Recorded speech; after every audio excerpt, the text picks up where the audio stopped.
JAKIM. Karnival Outreach Inklusif dan Kebolehpasaran Madani Murid Berkeperluan Pendidikan Khas Negeri Johor yang menumpukan kepada kebolehpasaran dan kebolehkerajaan diharap mampu diperluaskan ke seluruh negara.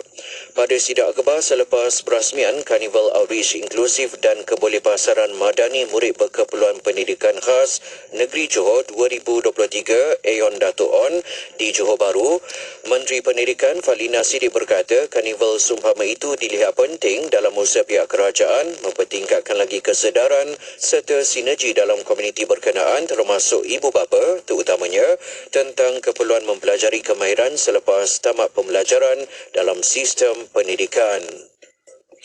Penjawat awam yang menyertai program Jalinan Integrasi Nasional pada tahun ini diharap dapat menyebarluaskan pengalaman ditimba daripada program tersebut kepada rakan setugas masing-masing. Sumbangan itu menurut Ketua Pengarah Jabatan Perpaduan Negara dan Integrasi Nasional, Datuk Cik Roslan Cik Daud, ia penting supaya mesej perpaduan terus disuburkan dalam kalangan penjawat awam sekaligus mengurangkan lagi jurang perbezaan antara masyarakat. Sekian sahaja berita IKIM untuk edisi 10 pagi ini. Assalamualaikum warahmatullahi wabarakatuh dan salam hormat. Laporan berita tadi dari sumber bernama Malaysia antara 10 negara dengan kadar transplantasi terendah di dunia pada tahun 2021. Kini, anda boleh mendaftarkan diri sebagai penderma organ melalui MySejahtera. Jom daftar dan kemaskini sebagai pengikrar derma organ. Satu ikrar, sejuta harapan. Untuk maklumat lanjut, layari www.dermaorgan.gov.my. Kapsul Masa.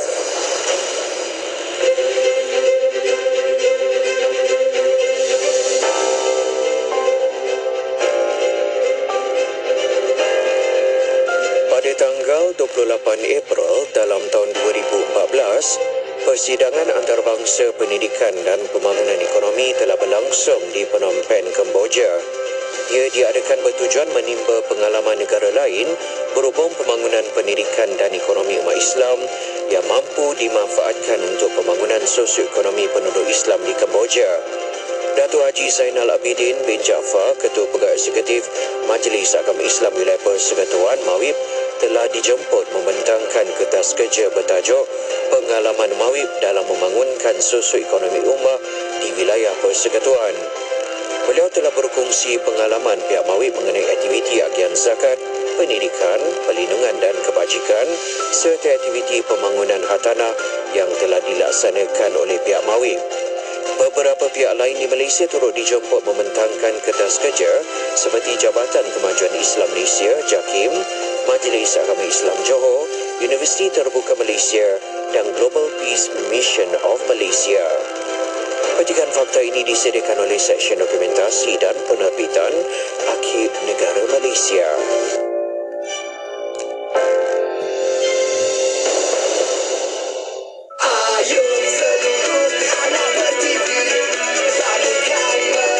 Ciri-ciri logo Malaysia Madani.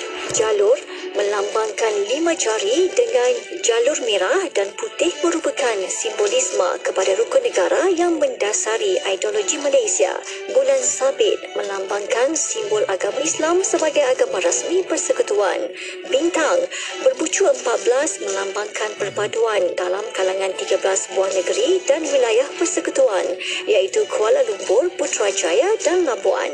Bulatan dalam lingkungan warna biru melambangkan permufakatan dan perpaduan dalam kalangan rakyat. Warna kuning pada anak bulan dan bintang itu adalah tanda negara ini dinaungi oleh Raja Berperlembagaan.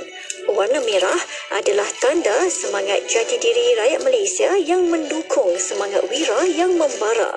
Warna biru mendasari apresiasi jalinan budaya perpaduan nasional masyarakat Malaysia yang berbilang kaum.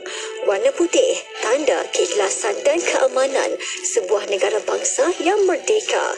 Warna hitam keyakinan rakyat terhadap kemajuan kehidupan dalam citra Malaysia yang unik. Selamat menyambut Hari Kebangsaan dan Hari Malaysia 2023. IKIM, Inspirasi Inforia Islami.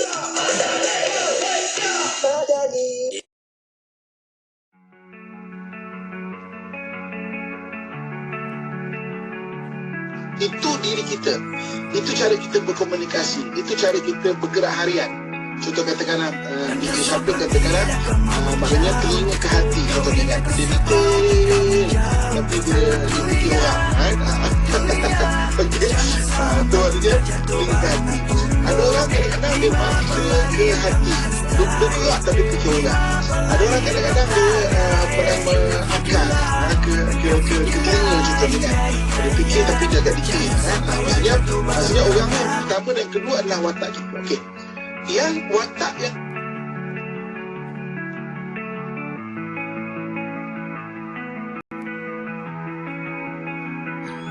entah sampai bila kau mau menjauh. Kau ingat kau siapa untuk kau menjauh. Tak pedulinya.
kedatangan penjajahan bentuk baru daripada sudut mental, daripada sudut semangat dan daripada sudut akhlak.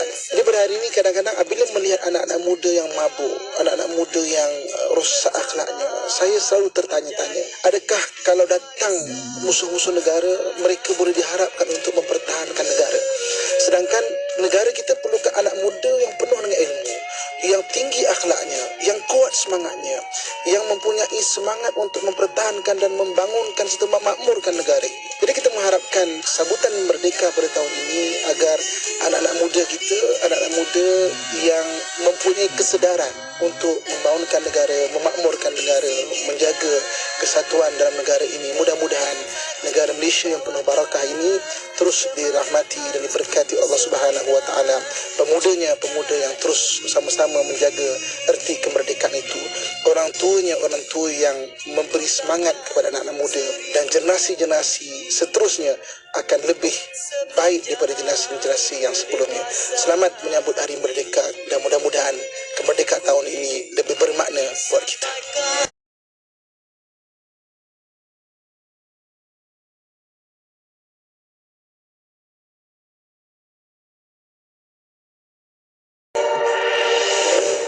Sajian rancangan terbaik dengan pelbagai pengisian maklumat ilmiah yang bermanfaat seperti Persona di Zara, Syara & Ikim, Syariah dan Perundangan, Emas & Ikim, Kelvin Bertanya, Islam dan Sains, Tahsinul Ibadah, Resolusi, Tarbiyah, Tadabbur dan Bacaan Surah Al-Kahfi. Bersama Syafiq Saleh, hanya di Ikim, Inspirasi Inforia Islami.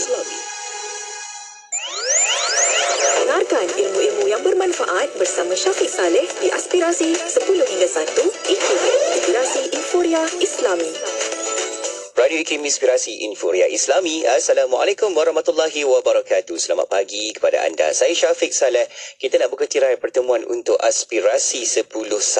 Edisi hari ini, hari yang baharu, minggu yang baharu, hari Isnin 21 Ogos 2023 bersamaan 4 Safar 1445 Hijriyah. Kita buka tirai hari ini dengan sebut yang baik-baik, dan apapun saja laluan kehidupan kita, pasti nak sebut yang baik-baik juga. Doa, zikir dan juga sentiasa kita berpositif dalam apa sahaja urusan kita. Semoga dipermudahkan sebaiknya. Okey, tadi Dapur Bersama dengan Tim Warna Pagi, dan nak teruskan lagi untuk perkongsian kita selanjutnya menerusi rancangan Pesona di Zahra di hari Isnin pagi yang macam ni. Jom dengarkan lagi apa pesan-pesan dari Ustaz Muhammad Abdullah Al-Amin untuk belajar tentang watak-watak dalam kehidupan diri kita ni. Kita belajar sama-sama untuk mengetahui perkara tersebut. Okey, dan jom tenang-tenang saja, rehat-rehat, jangan ke mana-mana sebab banyak lagi perkongsian selepas ni. Kita berhibur dahulu bersama dengan Siti Nordiana dan juga Saujana, Keluarga Bahagia. Kekal di Radio IKIM.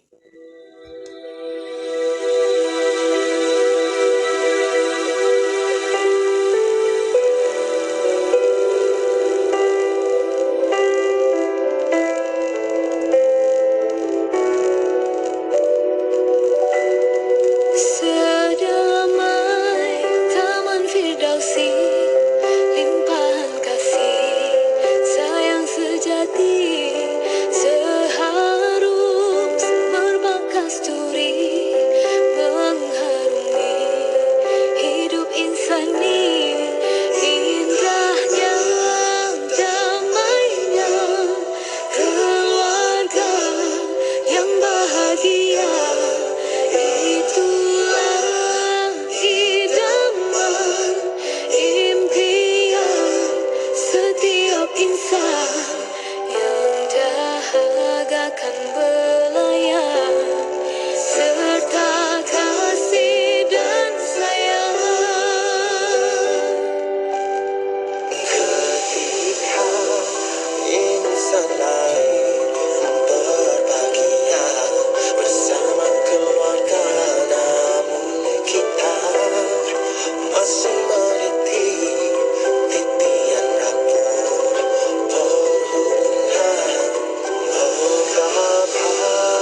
kami kurniakan lagi kepadanya, keluarganya, dengan sekali ganda ramainya sebagai satu rahmat dari kami dan sebagai satu peringatan bagi orang-orang yang berakal sempurna supaya mereka juga bersikap sabar semasa ditimpa malang.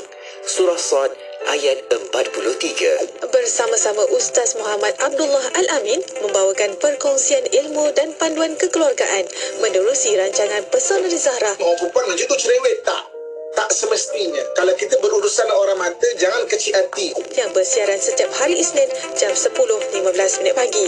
Keluarga adalah tempat di mana kehidupan dimulai dan cinta yang tidak pernah berakhir. Pesona di Zahra hanya di IKIM Inspirasi Inforia Islami. Jom dapatkan tawaran istimewa produk dan perkhidmatan pelancongan mesra Muslim di Malaysia sempena Islamic Tourism Month dari 21 Ogos hingga 17 September dan menangi hadiah-hadiah menarik dengan menyertai Islamic Tourism Month TikTok Challenge. Untuk maklumat lanjut, layari www.itm2023.itc.gov.my. Islamic Tourism Month 2023 dianjurkan oleh Islamic Tourism Center. Dengan BioOxy Dispenser Superfine, anda dapat membeli satu sistem penapis air dengan 3 saluran, iaitu air panas, sejuk dan berakali. Harga promosi cuma RM2,798 saja. Itu pun dah termasuk penghantaran dan siap pasang. Boleh dibeli secara tunai atau secara ansuran ekonomi. Yang penting, belian secara tunai atau ansuran ekonomi, harga siap pasang tetap kekal. Sama harga tanpa sebarang caj tambahan. Bayaran permulaan deposit serendah cuma RM298 saja dan ansuran bulanan cuma RM210 saja. Itu pun cuma 12 kali bayaran sahaja. Yang bestnya sekarang ni ada bonus belian tunai iaitu servis percuma yang bernilai RM900 untuk 3 tahun berturut-turut jika belian secara tunai. Pendek kata, kalau nak untung, boleh beli secara tunai dan kalau nak mudah pula, boleh beli secara ansuran ekonomi. Bestnya bang! Dengan sijil halal dari JAKIM, lulus ujian tapisan sirim, waranti 1 tahun, jimat elektrik, dan yang paling penting, sesi keluarga kita dapat mengamalkan air minuman bersih, selamat dan berkualiti. Dan lagi bagusnya, pasal ada 3 saluran untuk diminum. Air panas, air sejuk dan berakali itu. Belilah BioOxy Dispenser Superfine. Belian secara tunai atau ansuran pada harga kekal sama. Tunggu apa lagi? Sebarang pertanyaan untuk pemasangan, hubungi Superfine Marketing 013-388-8317. 013-388-8317. Layari Facebook kami Superfine. Cepat, nak beli ke, nak servis ke, atau nak tukar dagang yang lama pun boleh. Jangan tunggu lagi sebelum promosi kehabisan. Dengan Superfine, suri rumah dikecualikan dari memasak air setiap hari.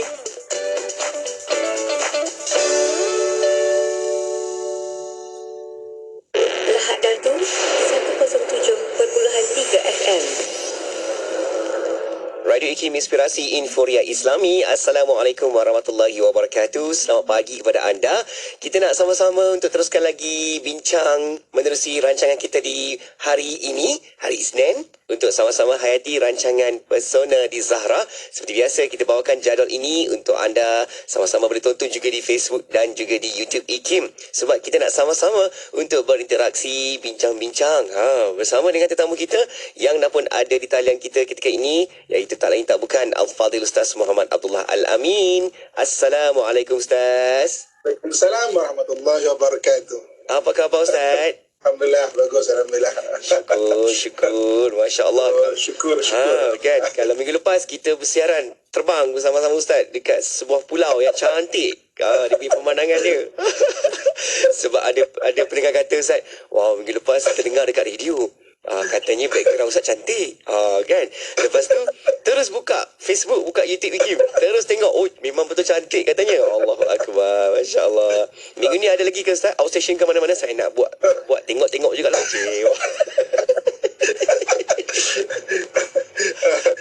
Minggu ni tak ada kita di My Little Humble Studio. Cewa kan. Dia simple tapi sweet Ustaz. Itu yang best tu. Okey Ustaz, jom kita nak teruskan Ustaz untuk bincang-bincang kita sebab ramai lagi nak belajar Ustaz, sebab dalam kita punya silibus untuk tahun 2023 ni kita nak bincang berkaitan dengan mengenal watak-watak. Jadi untuk kali ini kita nak teruskan perbincangan kita. Kita nak fahamkan lagi bagaimana dalam watak ni kita nak tahu juga meminta dan memberi nasihat. Ustaz, di awal ni sedikit mukadimah. Silakan. Okay, bismillahirrahmanirrahim. Assalamualaikum warahmatullahi wabarakatuh. Alhamdulillah wassalatu wassalamu ala Rasulillah wa ala alihi washabihi wa man tabi'ahu wa man nasarahu wa wala rahmati Allah. Begitu Ustaz Syafiq, saya kepada seluruh ibu-ibu, akak-akak, ayah-ayah, abang-abang, adik-adik yang saya sayangi dan saya doakan kebaikan sekalian. Syukur kepada Allah Subhanahu wa taala kita dapat menyambung lagi dalam pesona di Zahra, dan tajuk pagi yang berbagi ini adalah meminta dan memberi nasihat. Okey. Kita sebagai manusia ni, kita maknanya hidup dengan keadaan perlu sentiasa memperbaiki diri. Dalam Quran Allah Subhanahu wa taala menyebut qad aflaha man tazakka, beruntung orang yang sentiasa memperbaiki diri dia. Sebab manusia ni ada kelemahan. Okey, jadi maknanya kita ni naturally bagusnya orang yang mempunyai tabiat suka meminta nasihat dan memberi nasihat sangat bagus. Sebab itu dalam Quran Allah Subhanahu wa taala bersumpah demi masa, wal asri innal insana lafi khusr, sesungguhnya manusia itu dalam keadaan yang rugi, kecuali orang yang beriman dan beramal soleh, wa tawasaw bil haq wa tawasaw bis sabr, iaitu berpesan-pesan dia pada kebenaran, berpesan-pesan dia pada kesabaran. Ini maknanya hidup kita manusia ni dalam Islam, kita disuruh untuk sentiasa memberi nasihat, berpesan-pesan, dan kita disuruh untuk meminta nasihat. Sebab kadang-kadang kita tak nampak kelemahan diri kita tu. Okey. Jadi untuk bahagian pertama ni ada dua bahagian yang kita nak kongsi pada pagi yang berbahagia ni sebelum kita buka kepada soalan. Yang pertamanya adalah siapa yang boleh nampak kelemahan diri kita. Saya pernah bincang benda ni, kita ulang balik pada pagi ini supaya kita boleh ingat balik. Ada 5 golongan yang dia akan nampak kelemahan diri kita dan dia boleh bagi nasihat. Sebab tu 5 golongan ini kalau dia bercakap, kita jangan kecil hati, kan? Kadang-kadang bila dia cakap, apa benda yang dia cakap tu kadang-kadang betul. Cuma kadang-kadang keegoan seseorang itu yang menolak benda itu. Ini kita dah bincang juga bagaimana ego ni satu benda yang kita kena belajar untuk urus. Sebab saya pernah ingat tak, saya pernah bertanya satu soalan. Saya kata manusia jahat antaranya sebab setan. Setan jahat tu sebab apa? Dia dah setan dah. Dia dah setan dah. Adakah bapak setan ke atau guru setan ke, kan? Okey, jin ke apa ni? Manusia jahat, jin yang menyamar setan ke, kan? Yang menggoda setan ke, kan? Allah. Kan? Manusia jahat, setan goda. Setan jahat siapa goda, kan? Ya, okay. Allah. Jadi dalam Quran Allah SWT sebut bahawa syaitan tu dia menjadi jahat sebab takabur, sebab sombong, sebab keegoan tu. Jadi manusia ni sama juga. Kalau dia ada ego, dia akan destroy, dia akan rosakkan diri dia tanpa syaitan asut dia pun. Sebab itu penyakit sombong ni diperangi dalam Islam, ego ni diperangi dalam Islam, supaya kita tidak merosakkan diri kita dengan cara kita tidak perasan. Sebab itu dalam hadis yang disebut tidak akan masuk syurga orang yang dalam hatinya ada sebesar biji zarah pun, maknanya kesombongan tu, kan? Jadi maknanya ada 5 golongan yang boleh nampak kelemahan diri kita. Cuma kesombongan ataupun keegoan yang akan menutup mata kita daripada menerima benda itu. Sebab tu ego kena manage, kena uruskan, sebab dia sebahagian diri kita, dan memang kadang-kadang ada, cuba kita kena uruskan dengan agama, dengan kefahaman tu. Okey, siapa 5 golongan ni? Yang pertama, guru kita. Guru kita, dia mendidik kita, dia akan nampak mana kelemahan diri kita. Sebab itu mana-mana orang hebat pun dia tetap ada jurulatih. Jurulatih tu kadang-kadang kalau diajak untuk bertanding, jurulatih tu pun kalah juga. Tapi jurulatih akan nampak mana kelemahan-kelemahan yang perlu dibaiki. Kan? Maksudnya pertama jurulatih ataupun guru kita. Yang kedua, orang yang bijaksana. Orang bijaksana ni maknanya orang yang maknanya berpengalaman, walaupun tak kenal kita, dia tengok kita, kadang-kadang dia tegur kita. Okey. Yang ketiga adalah orang yang sayang dekat kita. Orang yang sayang dekat kita ni keluarga kita, mungkin isteri kita, mungkin suami kita, mak ayah kita, adik-beradik kita, ataupun orang yang sayang dekat kita. Okey. Yang keempatnya iaitu kawan karib kita. Kawan karib kita, kawan karib ni dia punya naturally dia, secara semula jadi dia susah nak tegur kawan dia. Tapi kalau kawan karib sudah mula tegur kita, maknanya benda tu betul, kita kena baiki. musuh kita. Musuh kita ni memang akan mencari salah kita. Sebab tu kadang-kadang orang yang tak suka dekat kita, bila dia bercakap sesuatu mengenai kita, kita renungi dan baiki diri. Ambil masa baiki diri. Okey. Jadi bila kita nampak kita punya kelemahan diri kita, barulah kita akan meminta nasihat. Macam mana nak baiki diri kita? Jadi maknanya prasyarat dia, kita kena buka mata melihat kelemahan diri kita. Kalau kita tak tahu apa kelemahan diri kita, maka kita tidak akan meminta nasihat. Okey. Jadi bab pertama adalah meminta nasihat. Bab yang keduanya iaitu memberi nasihat. Okey. Dalam negara kita ni dia ada unit kaunseling. Okey.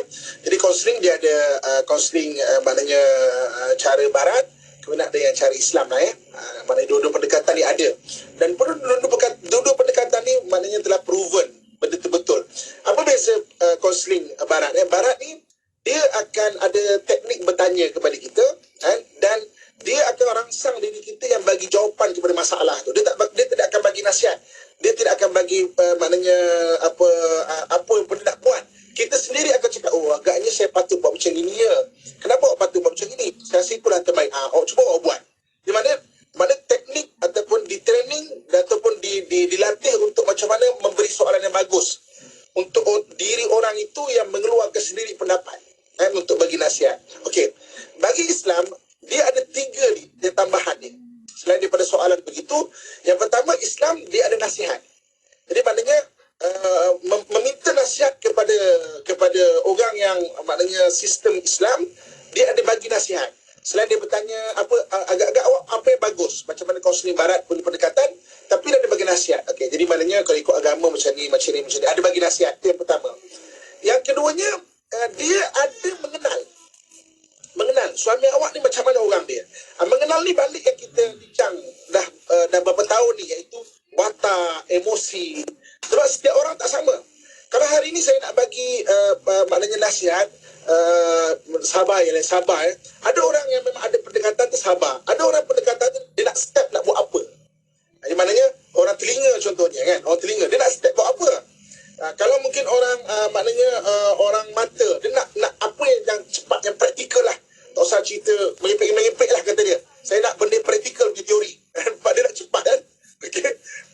Jadi mana orang akal bukan objektif. Okey, macam mana saya nak objektif begini? Macam mana cara dia? Kan? Orang hati mungkin sebagai maknanya luahan bagi dia. Dia maknanya sambil-sambil jalan penyelesaian, kita kena selami kenapa dia memahami, kenapa dan sebagainya. Maknanya mengenal. Kan? Dan yang ketiganya beza dia apa? Bezanya dia ada amalan. Dia dibagi amalan. Di mana amal-amal daripada Al-Quran, daripada hadis dan sebagainya. Okey. Ini maknanya meminta nasihat, kita kena ada basis dia, daripada asas dia. Asas dia adalah melihat kelemahan diri. So kadang-kadang kita boleh mengetahui kelemahan diri kita, kadang-kadang kita tak dapat. So tak dapat 5 golongan tadi yang saya kongsikan, macam mana orang tu boleh bagi nasihat kepada kita, apa kelemahan diri kita ni. Dan Quran bersebut qad aflaha man tazakka, beruntung orang yang sentiasa memperbaiki diri dia. Jangan ingat kita dah jadi atuk ke nenek ke, kita tidak ada kelemahan. Kadang-kadang kita tak perasan kita jadi atuk yang menjengkelkan, tapi kita tak perasan. Kita datang je cucu-cucu run for your life, nanti nenek mengipik mendebil. Kita tak perasan kadang-kadang. Okey. Jadi maknanya sentiasa memperbaiki diri. Jadi bila ada asas memperbaiki diri, baru kita akan meminta nasihat. Jadi maknanya apa beza pula mana nasihat? Semua bagus. Janji nasihat tak kisah pun. Kita pergi ke mana-mana pun minta nasihat daripada orang bijaksana, daripada guru ke, daripada siapa-siapa ke, mana orang kita disayang ke. Mungkin musuh juga. Musuh akan hentam-hentam kita. Mungkin 10 benda, mungkin 5 betul atau 3 betul.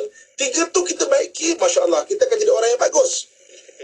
Maksudnya cuma bezanya kalau dia maknanya cara Islam ada 3 tambahan dia selain daripada melontarkan soalan-soalan yang bagus untuk kita sendiri mencari jawapan dia.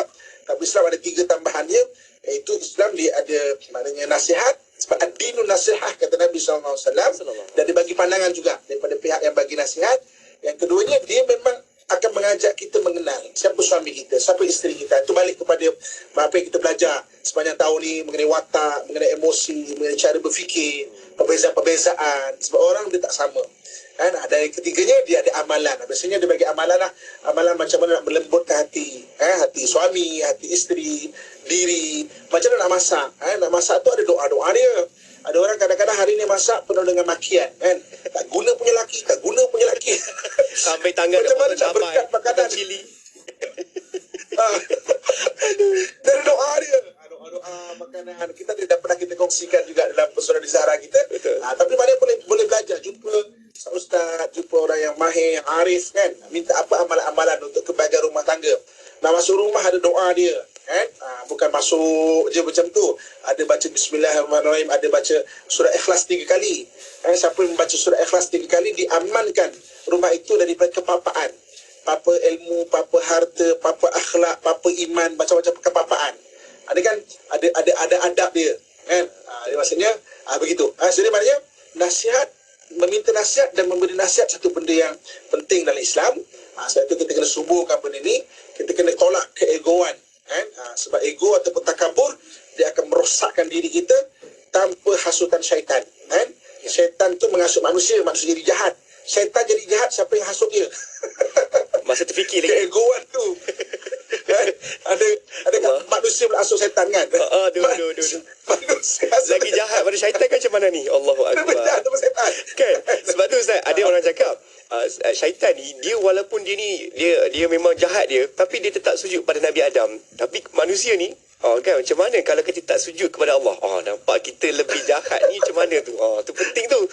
Kita nak muhasabah diri. Allahu Akbar. Teruskan Ustaz. Begitu sebagai mukadimah dia memberi nasihat dan juga maknanya meminta nasihat. Maknanya meminta nasihat dan memberi nasihat menurut pandangan Islam. InsyaAllah kita berehat sebentar. Mungkin kita boleh tengok soalan-soalan yang mana dilontarkan oleh para pendengar dan penonton yang kita sayangi sekalian. Baik, insyaAllah Ustaz. Saya nak keluarkan soalan yang pertama ni. Pasti wanita-wanita akan ternanti-nanti soalan ni Ustaz. Kejap lagi Ustaz jawab. Saya baca dahulu. Soalannya Ustaz, ada persepsi mengatakan orang perempuan tidak pernah mengaku salah walaupun telah terbukti melakukan kesalahan itu. Terutamanya dalam konteks suami isteri. Ustaz, macam mana nak buat tu? Mohon pendapat Ustaz. Ni soalan pada suami ke macam mana ni? Nanti Ustaz berikan sedikit panduannya di situ. Okey, kita nak berehat seketika dan Ustaz kekal berada di talian. Jangan ke mana-mana juga untuk sahabat-sahabat pendengar. InsyaAllah kita akan kembali lagi selepas ini. Okey, rehat seketika. Jangan ke mana-mana, kekal bersama Radio IKIM. Radio IKIM membawa kepada anda lagu-lagu nasyid terbaik di Malaysia.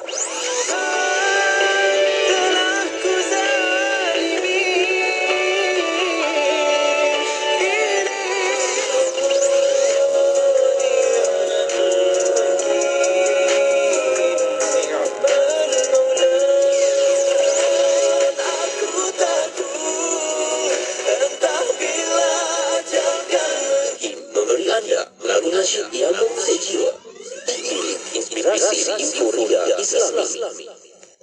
Bismillahilladzi la yadurru ma'asmihi syai'un fil ardi wala fis samai wa huwas sami'ul alim. Bismillahilladzi لا يضر مع اسمه شيء في الأرض ولا في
بسم الله الذي لا يضر مع اسمه شيء في الأرض ولا في السماء وهو السميع العليم. Rawatannya berkata Malaysia Bermutu Inspirasi Informa Islam Semuanya di Kembali bersama IKIM Inspirasi Informa Islami. Syukur Alhamdulillah. Saya Syafiq Saleh masih temankan anda untuk Aspirasi 10.1. Kita berada di rancangan Pesona di Zahra untuk sama-sama hayati lagi perbincangan ilmu dengan tetamu kita iaitu Al-Fadhil Ustaz Muhammad Abdullah Al-Amin. Okey, jam anda yang sedang tonton sekarang di YouTube juga di Facebook, kita boleh sama-sama ikuti lagi perbincangan ini sebab kita nak bincangkan lagi soalan-soalan yang kita dapat Ustaz lebih real dan kita boleh jadikan sebagai satu bincang-bincang untuk dapatkan laluan-laluannya untuk kita faham masing-masing. Baik Ustaz, kita terus dengan soalan. Ada sahabat kita bertanya, Ustaz, ada persepsi mengatakan orang perempuan tidak pernah mengaku salah walaupun telah terbukti melakukan kesalahan itu, terutamanya dalam konteks suami isteri. Jadi macam mana nak buat tu Ustaz? Mohon pendapat. Okay, so jadi nampaknya yang bertanya tu orang lelaki ya. Okay. Sebab dia kata orang perempuan ni biasanya. Tapi kalau soalan ni ditanya oleh orang perempuan, dia akan terbalik. Orang lelaki ni memang susah minta maaf. Sudah. Ego dia. Okay. Takkan aku salah. Aduh. Okey, pertama sekali ya. Okey, antara pertimbangan terbesar dalam membuat keputusan bukan faktor tunggal, antaranya adalah emosi. Sebab itu kalau kajian mengenai bahagian marketing, kenapa orang membeli barang, sebenarnya portion membeli barang berkaitan emosi lagi tinggi daripada berkaitan dengan functional. Functional ni fungsi barang. Kalau kita iklankan fungsi barang tu, oh ini bagus sebab ini berbanding dengan dari jalan cerita yang membelah emosi, maknanya faktor orang beli sekedar emosi lagi tinggi. Lepas tu dalam marketing, branding tu maknanya orang dah kenal dah, maknanya satu brand ataupun satu jenama ni macam mana terkenal dengan bagusnya. Kadang dia bukan jual maknanya kereta tu, tapi dia jual keselamatan. Maknanya dia bukan jual makanan tu, tapi dia jual halal. Dia bukan jual makanan tu, tapi kebersihan. Jadi maknanya orang memang emosi salah satu daripada maknanya faktor yang besar juga dalam membuat keputusan. Sama juga dalam bab meminta maaf. Jadi maknanya functional dia daripada sudut fakta dia, awak salah, awak kena minta maaf. Tapi sebenarnya yang boleh nak meminta maaf tu bila emosi tu sebenarnya terbuka untuk emosi tu. Sebab itu kita bincang dah mengenai mengenal orang, macam mana emosi, macam mana orang mata jadi emosi dia, orang telinga, orang akal, orang hati. Sebab tu orang perempuan susah minta maaf ataupun orang lelaki susah minta maaf. Sebenarnya kenapa? Sebab emosi itu. Dan kalau kita lihat perbezaan meminta maaf secara spontan keempat-empat ni berbeza. Contoh kalau orang mata, kalau nak minta maaf sekalipun, dia akan agaklah minta maaf lah, kalau salah lah, saya minta maaf lah. Seolah-olah macam cepat dan semudah itu. Bagi orang telinga pula, okey, dia boleh minta maaf, tapi tengoklah maklumat siapa yang betul. Apa benda yang betul ke abang ni kan. Abang ni tak betul benda gini. Tapi kalau dapat dibuktikan sebaliknya, dia boleh minta maaf. Orang akal boleh. Kalau maksudnya objektif dia adalah awak salah begini. Mengaku salah, okey, dia minta maaf, dia pun saling minta maaf juga. Orang hati, dibelai emosi dia, okeylah, saya minta maaf lah, memang salah saya lah, apa semua kan. Dan orang hati biasanya orang yang akan menyalahkan diri dulu tau. Sebelum dia, itu kebiasaan dia. Maknanya kita boleh tengok macam mana cara ataupun orang meminta maaf pun berbeza. Tapi besar dia, main dia ataupun dia punya tunggak dia, kita kena faham benda-benda berkaitan minta maaf dan sebagainya adalah berkaitan emosi. So sejauh mana kita emosi itu maknanya perlu dilembut, dilunakkan dengan keimanan, dengan ilmu. Ilmu tu letaknya di akal, emosi tu letak di hati. Tapi bagaimana ilmu tu kita serapkan untuk dapat membentuk emosi yang sihat, yang baik. Baru keadaan orang boleh meminta maaf dan juga memberi maaf. Allah beralih ke soalan berikutnya. Okey, ada yang bertanya, Ustaz, jika isteri orang telinga dan suami orang akal, bermakna isteri selalu kena mengalah dengan suami sebab isteri mengikuti slot Ustaz Abdullah. Allahu Akbar. Isteri dia selalu dengar rancangan ni. Tapi Ustaz, macam mana nak bertahan Ustaz? Takut lama-lama terkeluar watak keempat pula. Oh, tu dia.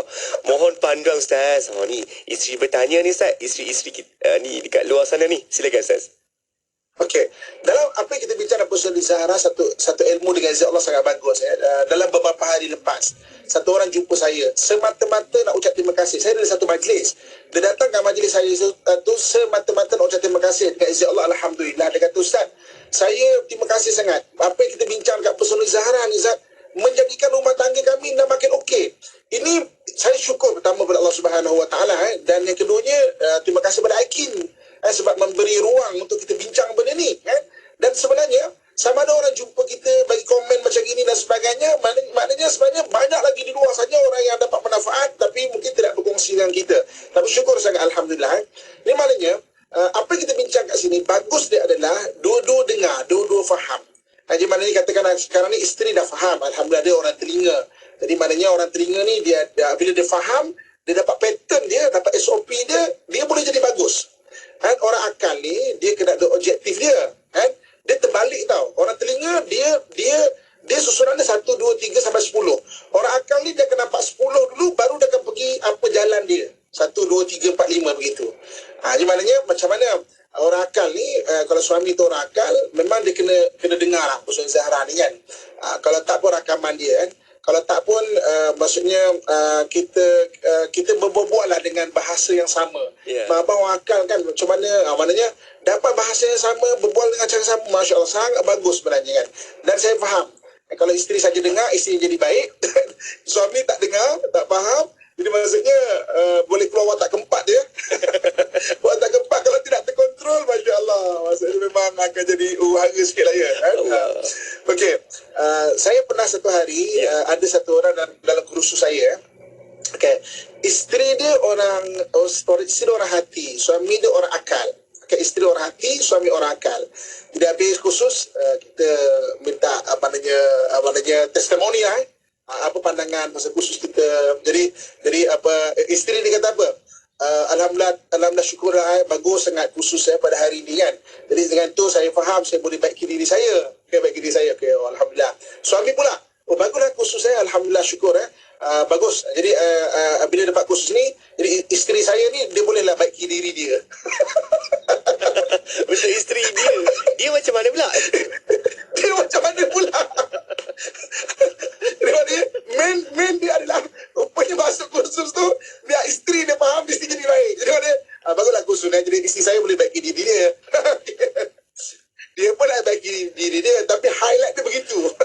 Allah. Jadi orang ni tak sama, orang ni berbeza. Jadi teruskan untuk mendengar, untuk memahami, dan ilmu ni kena praktis terus tau. Betul. Sebab kalau dia tak praktis, takut kita jadi sebagai ilmu yang berada di buku catatan saja. Tapi praktis dia akan nampak kesan dia tu. Wallahualam. Okey, baik Ustaz, kita teruskan lagi soalan berikutnya. Okey, Ustaz Muhammad, saya nak tanya, adakah orang telinga cenderung untuk mendapat penyakit OCD? Apa tu?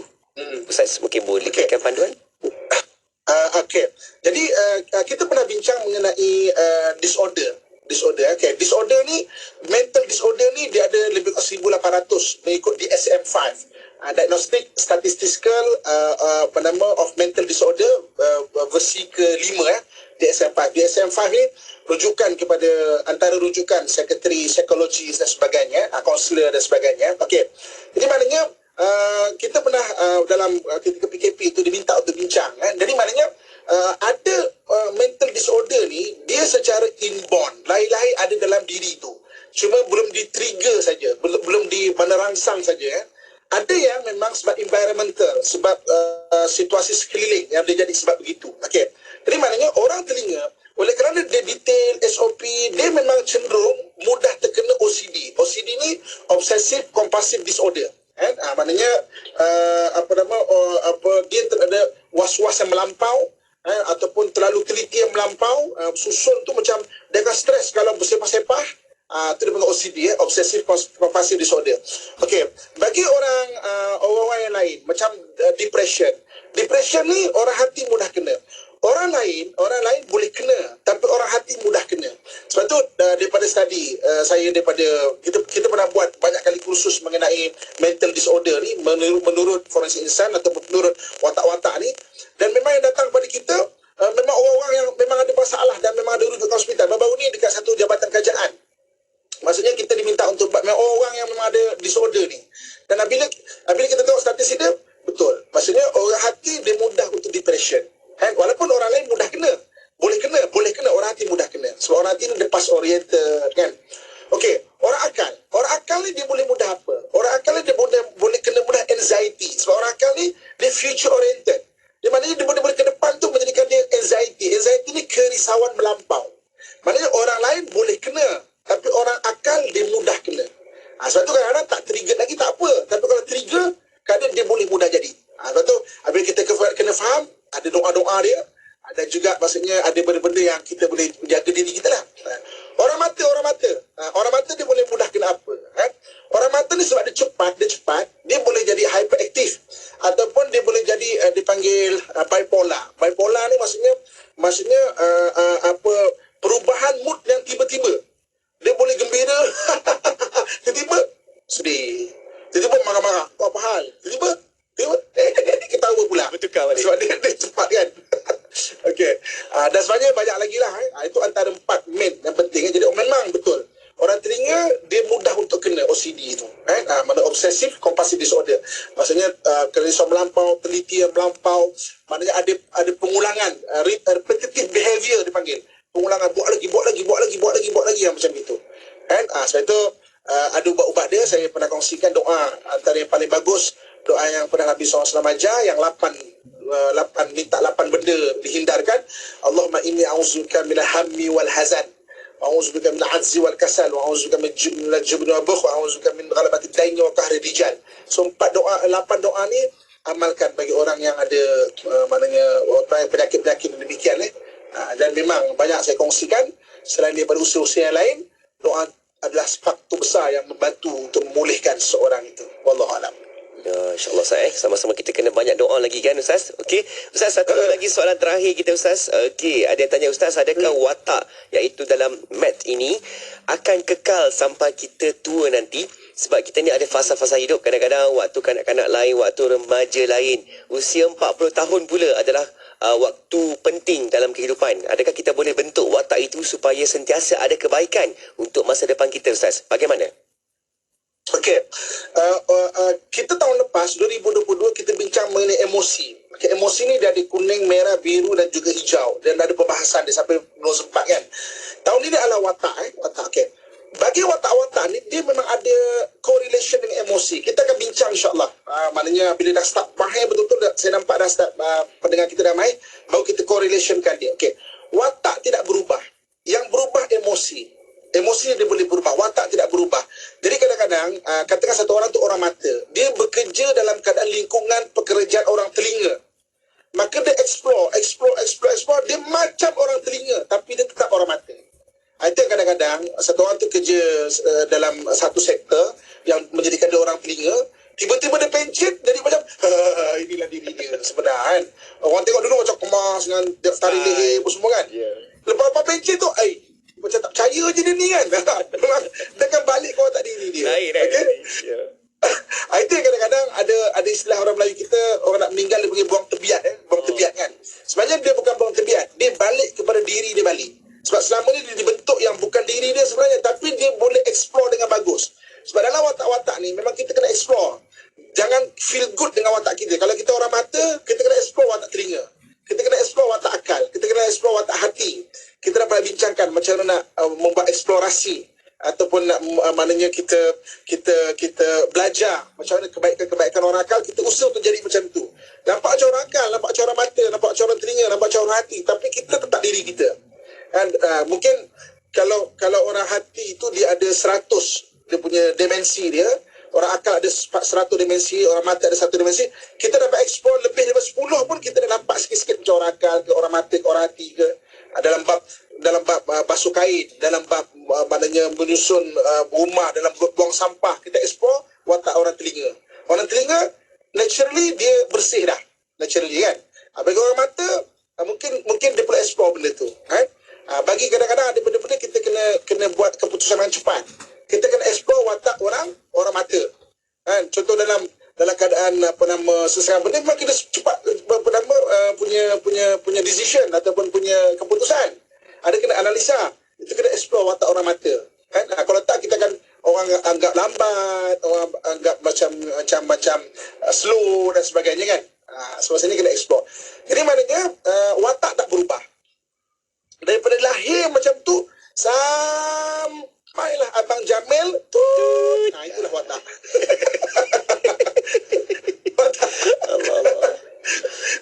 Kita boleh explore dan mencantikkan watak kita. Sebab watak ni pun dia ada sisi positif, sisi negatif kan. Contoh orang hati, dia ada sisi positif dia, dan sisi negatif dia. Orang telinga, dan ada sisi positif dia. Sisi positif memang tersusun SOP. Sisi negatif dia terlalu perfectionist kan, terlalu high expectation. Kalau orang tak sampai expectation dia akan marah-marah. Dia terlalu negatif dia, macam dia terlalu micromanage. Semua benda kecil pun micromanage. Contoh kan. Maksudnya itu sisi negatif. Orang akal ada sisi positif dia, ada sisi negatif dia. Maksudnya jadi mari kita mencantikkan sisi positif kita. Dalam waktu yang sama kita explore watak-watak yang lain. Tapi kita tetap kita, tak berubah. Emosi berubah, watak tak berubah. Wallahualam. Masya-Allah, jelas sekali Ustaz. Moga kita faham dan kita dapat adaptasikan dalam kehidupan kita nilai sebaiknya dan terapkanlah seelok-eloknya untuk dalam laluan kehidupan ini. Ustaz, sedikit kesimpulan dan doa Ustaz, silakan. Lebih baik kakak tuan-tuan sekalian, sebagai kesimpulan dia, hari ini kita kongsikan macam mana meminta nasihat dan memberi nasihat. Maka meminta nasihat, dia punya prasyarat dia, kita kena tahu kelemahan diri kita. Nak tahu kelemahan diri, selain daripada kita tafakur, ada 5 golongan yang boleh bagi tahu kelemahan diri kita. Guru kita, orang yang bijaksana, orang yang sayang dekat kita, kawan baik kita dan musuh kita. Setelah kita tahu kita ni maknanya ada kelemahan, so kita nak minta nasihat. So pemberi nasihat pula dalam kalau kat Malaysia ni lah, dia ada 2 aliran. Satu aliran barat dia bagus daripada sudut dia ajar untuk macam mana nak merangsang soalan yang akhirnya jawapan tu berdiri kita sendiri kan. So cara Islam dia ada 3 perbezaan dia. Selain daripada itu, dia ada nasihat juga kan, untuk nasihat. Sebab ad-dinu nasihat, agama itu nasihat. Yang keduanya, dia ada mengenal watak-watak ni, mengenal emosi, mengenal diri orang itu. Sebab orang tak sama kan. Dan yang ketiganya, iaitu ada amalan-amalan yang diberi kan, supaya mana amalan-amalan tu dua-dua bagus kan. Dua-dua maknanya banyak kes-kes yang telah diselesaikan. Mana yang serasi dekat kita, atau kita boleh pergi kan. Dan dalam negara kita ni, kaunseling dia ada akta dia kan? Sebab dia berkaitan psikologi tau. Kalau nama kaunseling dia ada akta dia. Tak semua orang boleh bagi kaunseling, kena cari orang yang berdaftar. Sebab kalau salah nasihat boleh merosakkan psikologi. Contoh dia katakan hari ni kalau dia kata satu orang tu datang minta nasihat, tiba-tiba dia kata sebenarnya kan, awak ni kena buat orang ni, padahal orang tu tak ada apa-apa pun. Dan yang buat ni bukan orang jauh, orang dekat aja. Dah bergaduh antara orang dekat-dekat. Oh, ni mesti mak mertua yang buat ni, ni mesti ayah yang buat ni. Dan memang ada orang menuduh ayah dia buat diri dia.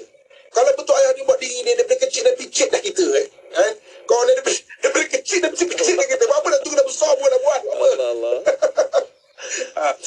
Kalau nama kaunseling dia carilah yang berdaftar, ada akta dia. Kalau nasihat umum dia, maknanya orang yang tak agama, kawan-kawan di mahkamah syariah kan, ustaz-ustaz yang mungkin boleh bagi nasihat yang bagus kan, dan juga orang-orang yang baiklah insya-Allah. Jadi itu saja, insya-Allah kita akhir dengan doa insya-Allah. Ustaz, baik. Amin. A'udzubillahi minasyaitonirrajim. Bismillahirrahmanirrahim. Alhamdulillahirabbil alamin wassalatu wassalamu ala asyrafil anbiya'i wal mursalin wa ala alihi washabihi ajmain. Amin. Ya Allah, ya Tuhan kami, kurniakan kepada kami ilmu yang bermanfaat ya Allah, dan berikanlah manfaat apa yang kami pelajari ya Allah. Amin. Hindarkan kami dari segala mara bahaya ya Allah, dari hasad dengki manusia yang menghasad ya Allah. Amin. Dari kezaliman manusia yang jahat ya Allah, daripada gangguan jin dan syaitan ya Allah, daripada penyakit yang berjangkit ya Allah. Allah. Amin. Daripada perkara yang tidak mampu kami tanggung ya Allah. Allahumma rabbana atina fid dunya hasanatan wa fil akhirati hasanatan wa qina adzabannar. Wa sallallahu ala sayyidina wa maulana Muhammad wa ala alihi wa sahbihi ajma'in. Subhana rabbika rabbil izzati amma yasifun wa salamun alal mursalin walhamdulillahi rabbil alamin. Taqabbalallahu minkum minna wa minkum, taqabbal ya karim. Alhamdulillah. Amin, amin. Syukur. Alhamdulillah. Terima kasih Ustaz atas bincang-bincang kita hari ini. Pasti ada lagi yang kita dapat. Ada lagi penambahan ilmu untuk kita Ustaz. InsyaAllah kita akan sambung lagi bincang-bincang kita menerusi rancangan Pesona di Zahra untuk siaran kita yang akan datang. Ustaz, moga baik-baik di sana. Semoga Allah pelihara Ustaz. InsyaAllah. Jumpa lagi Ustaz. Assalamualaikum. Terima kasih. Salam warahmatullahi wabarakatuh. Alhamdulillah. Terima kasih kepada sahabat-sahabat kita yang terus ikuti Bual Bicara ini dan kekal bersama IKIM sebab banyak lagi perkongsian selepas ini. Dan kalau ada soalan, anda letakkan juga di ruangan komen dekat Facebook, di YouTube itu. InsyaAllah kita akan bawakan soalan-soalan anda untuk siaran kita, untuk perbincangan kita pada akan datang. Okey, kekal bersama IKIM, Inspirasi Inforia Islami. Kuala Terengganu 100.2 FM. Ayo kita lipat gandakanlah rezeki kita dengan menyumbang seikhlas yang mungkin kepada pembinaan Masjid Kampung Sungai Pusu Gombak Selangor di laman sesawang masjidsungaipusu.com atau terus ke akaun Bank Islam Jawatan Kuasa Pembinaan Masjid Yusof 1416-20110-00520. Jom berwakaf. Siti, kamu ni kejap solat, kejap tak. Jangan buat main-main, Siti. Sibuk, Mak. Masa terhad sikit. Manakah nak rehat untuk makan lagi? Nak cuci makeup sebelum solat lagi? Dah tahu masa tu terhad. Carilah sesuatu yang memudahkan. Kamu tengok sisa tu. Sempat aja dia nak bersih dan tanggalkan makeup sebelum wuduk. Dia pakai hot set kosmetik Nuraisa, Mak. Nuraisa kosmetik mesra wuduk tu. Habis tu, kenapa kamu tak pakai hot set kosmetik Nuraisa juga? Nuraisa kan kosmetik mesra wuduk. Pada suatu masa dahulu, di sebuah sekolah kebangsaan, seorang guru mengajar 30 orang anak murid di kelasnya. Ahmad Zuriat Akhlak kan? Saya, cikgu. Cuba kira 10 sampai 70 dalam gandaan 10. 10, 20, 30, 40, 50, 60, 70. Bagus. Cuba Muhammad Azlan Shah Kamarudin kira juga. Baik, cikgu. 10, 20, 30, 40, 50, 60, 70. Bagus. Muhammad Azmul Fatih pula. 10, 20, 30, 40, 50, 60, 70. Tapi kenapa sampai 70, cikgu? Bagus soalan tu Muhammad Azmul Fatih. Kini di Radio IKIM sedang mempromosikan iklan potongan diskaun sehingga 70% untuk iklan jenis Bual Bicara. Siapa cepat dia dapat. Berita baik kepada periklan dan pelanggan di luar sana. Kini kami di Radio IKIM akan mengadakan promosi iklan Bual Bicara potongan sehingga 70% diskaun. Berminat? Sila hubungi kami segera di talian 019-650-7976 untuk maklumat lanjut. Hubungi kami segera. Tempat adalah terhad tertakluk kepada terma dan syarat. Inspirasi Inforia Islami. Semuanya di IKIM.